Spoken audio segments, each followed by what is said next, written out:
जय श्री कृष्ण। दंडवत प्रणाम। श्रीमद् भगवत गीता के पहले अध्याय का हिंदी अनुच्छेद। धृतराष्ट्र बोले, हे संजय, धर्म भूमि कुरुक्षेत्र में इकट्ठे हुए युद्ध की इच्छा वाले मेरे और पांडु के पुत्रों ने क्या किया? इस पर संजय बोले, उस समय राजा दुर्योधन व्याहुर चयनयुक्त पांडवों की सेना को देखकर और द्रोणाचार्य के पास जाकर यह वचन कहा, हे आचार्य, आपके बुद्धिमान शिष्य द्रुपद पुत्र धृतराष्ट्र द्वारा व्यवहारकार घड़ी की हुई पांडु के पुत्रों की इस बड़ी भारी सेना को देखिए।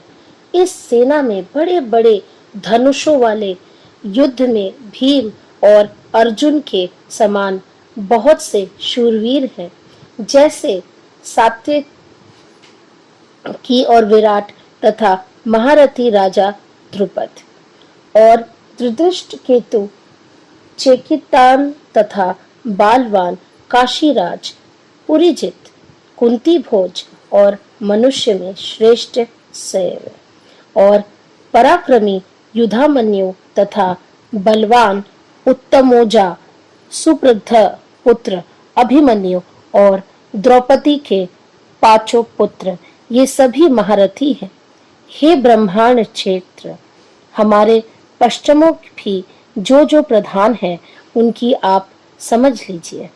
आपके जानने के लिए मेरी सेना के जो सेनापति हैं उनको कहता हूँ। एक तो स्वयं आप और पितामह भीष्म तथा कर्ण और संग्राम विजयी कृपाचार्य तथा वैसे ही आवश्यकतामा विकर्ण और सोमद का पुत्र पुरीशवा तथा और भी बहुत से शूरवीर, अनेक प्रकार के शस्त्र अशस्त्रों से युक्त, मेरे लिए जीवन की आशा को त्यागने वाले सबके सब युद्ध में चतुर हैं। भीष्म पितामह दहा रक्षित हमारी वह सेना सब प्रकार से अजय है और भीम द्वारा रक्षित इन लोगों की यह सेना जितने में सुगम है।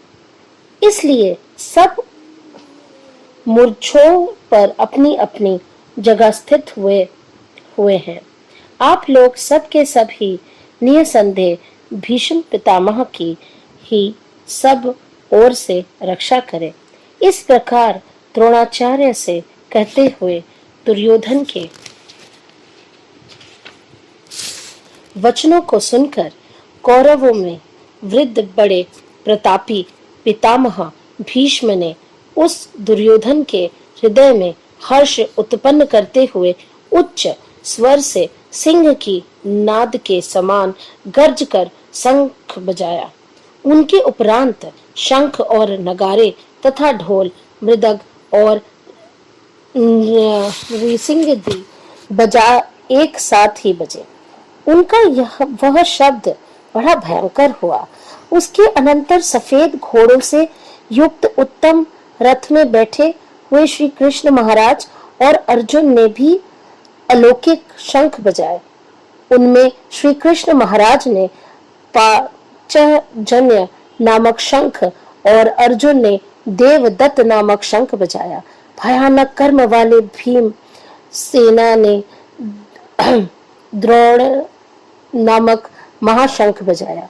कुंती पुत्र राजा युधिष्ठिर ने अनंत विजय नामक शंख और नकुल तथा सहदेव ने सुघोष और मणिपुष्पक नामक वाले शंख बजाए। श्रेष्ठ धनुष वाले काशीराज और महारथी शिखंडी और धृतराष्ट्र, ध्रुव तथा राजा विराट और अजय सात्यक तथा राजा द्रुपद और द्रौपदी के पांचों पुत्र और बड़ी भुजा वाले सुप्रभात पुत्र अभिमन्यु, इन सब ने, हे राजन, अलग अलग शंख बजाए और उस भयानक शब्द ने आकाश और पृथ्वी को भी शब्दयमान करते हुए त्रिदचात्र पुत्रों के हृदय विरीर्ण कर दिए।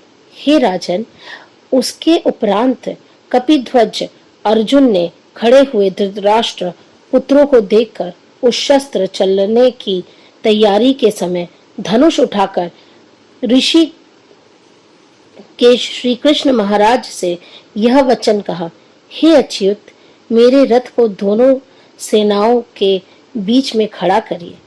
जब तक मैं इन स्थित हुए युद्ध की कामना वालों को अच्छी प्रकार देख लूं कि इस युद्ध रूप व्यापारों में मुझे किन किन के साथ युद्ध करना योग्य है।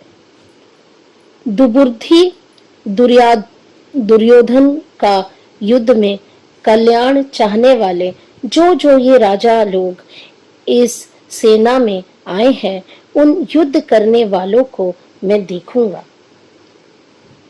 संजय बोले, हे धृतराष्ट्र, अर्जुन द्वारा इस प्रकार कहे हुए महाराज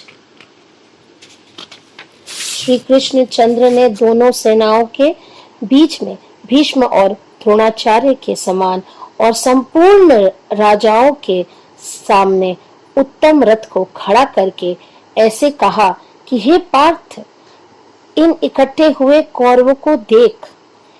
उसके उपरांत प्रतापुत्र अर्जुन ने उन दोनों ही सेनाओं में स्थित हुए पिता के भाइयों को, पितामहों को, आचार्यों को, मामाओं को, भाइयों को, पुत्रों को, पोत्रों को तथा मित्रों को, सहुसरों को और सुहृदों को भी देखा।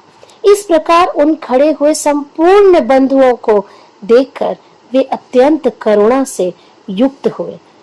कुंती पुत्र अर्जुन शोक करते हुए ये बोले, हे कृष्ण, इस युद्ध की इच्छा वाले खड़े हुए स्वजन समुदायों को देखकर मेरे अंग शीतल हुए जाते हैं और मुख भी सूखा जाता है और मेरे से शरीर में कंप तथा रोमांच होता है तथा हाथ से कांडित्व धनुष गिरता है और त्वचा भी बहुत जलती है तथा मेरा मन भ्रमित सा हो रहा है, इसलिए मैं खड़ा रहकर भी समर्थ नहीं हूँ। हे केशव, रक्षणों भी विपरीत ही देखता हूँ तथा युद्ध में अपने कुल को मारकर कल्याण भी नहीं देखता। हे कृष्ण, मैं विजय नहीं चाहता और राज्य तथा सुखों को भी नहीं चाहता।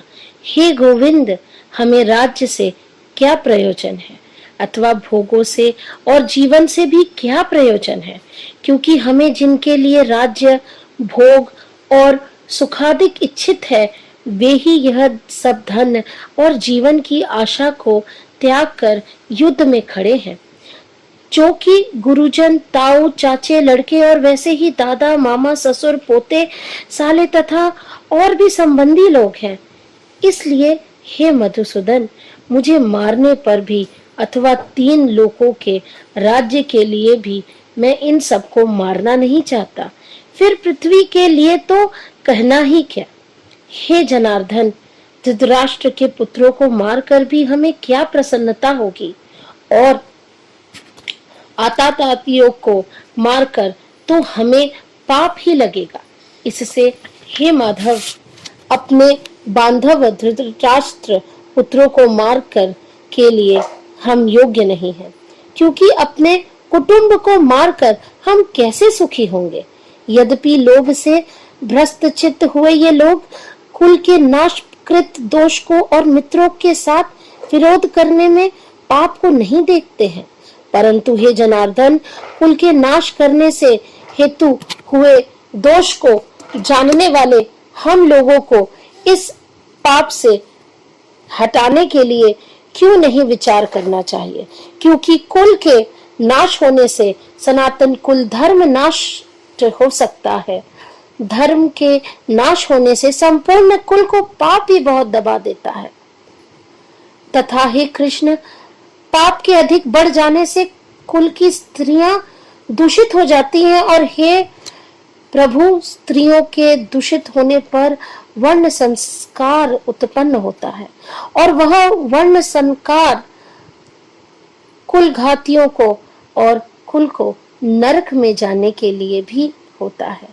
लोभ हुई पिंड और जल की क्रियाएं वाले इनके पितर लोग भी गिर जाते हैं और इन वर्ण संस्कार कारक दोषों से कुल घातियों के सनातन कुल धर्म और जाति धर्म नष्ट हो जाते हैं तथा हे जनार्दन, नष्ट हुए कुल धर्म वालों मनुष्यों को अत्यंत काल तक नरक में वास होता है, ऐसा हमने सुना है। अहो शोक है कि हम लोग बुद्धिमान होकर भी महान पाप करने को तैयार हुए हैं, जो कि राज्य और सुख के लोभ से अपने कुल को मारने के लिए उद्धत हो हैं। यदि मुझे शस्त्र रहित ना सामना करने वालों को शस्त्रधारी धृतराष्ट्र के पुत्र रण में मारे तो वह मारना भी मेरे लिए अति कल्याणकारक होगा। संजय बोले, रणभूमि में शोक से उत्तीर्ण मन वाले अर्जुन इस प्रकार कहकर बाण सहित धनुष को त्याग कर रथ के पिछले भाग में जाकर बैठ गए।